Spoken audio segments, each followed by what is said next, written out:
The airport was packed that morning with travelers rushing to make their flights. I held my wife Laura's hand as we inched forward in the long security line. We were heading to Hawaii, our first vacation in years, a long-awaited escape. Laura smiled nervously. She always hated airports, but today she looked more anxious than usual. I chalked it up to nerves and the stress of traveling. When we finally reached the conveyor belt, I placed my backpack on the scanner. Laura slid her small suitcase beside it, then handed over her purse. We walked through the metal detector and waited for our bags to roll out on the belt. But instead of passing through, the guard raised a hand and signaled for backup. 2 officers approached quickly, their radios crackling with static. They stopped us both in front of everyone, the line of passengers watching curiously. One officer pointed to a black suitcase on the screen and asked sharply, "Who owns this bag?" Laura's face went pale, her lips trembling before she whispered, "It's mine." The officer pulled the bag from the belt, setting it on a table with practiced precision. With gloved hands, he unzipped it slowly while another officer kept his eyes on us. The crowd around us had grown silent, only the announcements overhead broke the tension. When the bag opened, the officer froze, staring inside before looking back at Laura. He reached in and pulled out a thick package wrapped tightly in plastic. Gasps erupted from the passengers behind us as whispers spread like wildfire. My chest tightened, my voice cracking as I demanded, "What is that?"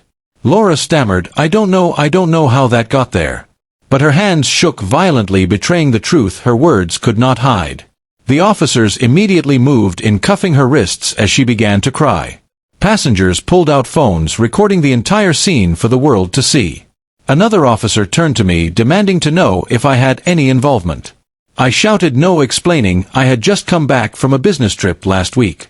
They searched my backpack thoroughly, finding nothing but clothes and my laptop. Still, the shame of standing there accused burned through me like fire. As they escorted Laura away, I stood frozen, my mind racing for answers. Hours later, in a cold interrogation room, I repeated my innocence over and over. Detectives asked if I knew about Laura's connections, if I knew where she went when I was gone.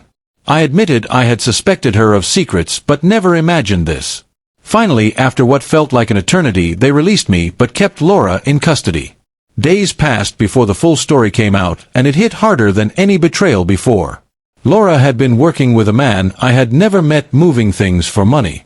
She used our vacation as a cover to smuggle the package out of the country. When security caught her, she panicked, dragging me into her disaster in front of everyone. The headlines painted us both as criminals, though my name was eventually cleared. Neighbors looked at me differently, friends stopped calling, and trust was shattered. Laura begged for forgiveness from jail, leaving voicemails full of tears and apologies. But I could not forget the moment she let me stand accused beside her. Her family turned their backs, ashamed of what she had done. Meanwhile, I quietly began rebuilding my life, determined not to drown in her mistakes. I sold the house we had shared, using the money to start fresh in a new city. The airport scene replayed in my mind every night, the flashing lights, the cuffs, the whispers. But it also fueled me to rise above the humiliation she had caused. Months later, Laura faced trial, the evidence stacked against her undeniable. She looked for me in the courtroom, but I never showed my face again. When the sentence was read, she wept alone while I walked free, carrying only the scars. Because at that airport security checkpoint, everything changed forever. I lost a wife, but I found the truth and the strength to never let betrayal define me. The bag that once carried secrets became the weight that freed me. And as the doors closed behind her cell, I stepped into a new life, unshackled at last.